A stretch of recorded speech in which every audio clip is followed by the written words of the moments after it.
ایک کافر نے ایک بزرگ سے کہا کہ اگر تم میرے 3 سوالوں کا جواب دے دو تو میں مسلمان ہو جاؤں گا۔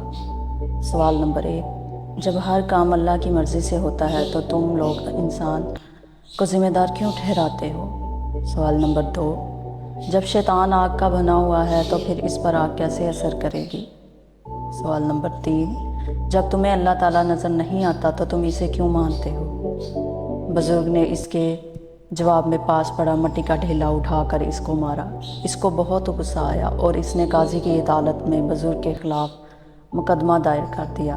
قاضی نے بزرگ کو بلایا اور ان سے پوچھا کہ تم نے کافر کے سوالوں کے جواب میں اسے مٹی کا ڈھیلا کیوں مارا؟ بزرگ نے کہا، یہ اس کے تینوں سوالوں کا جواب ہے۔ قاضی نے کہا، وہ کیسے؟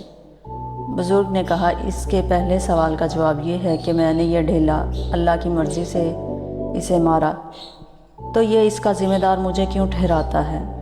اس کے دوسرے سوال کا جواب یہ ہے کہ انسان تو مٹی کا بنا ہے، پھر اس پر مٹی کے ڈھیلے نے کیسے اثر کیا؟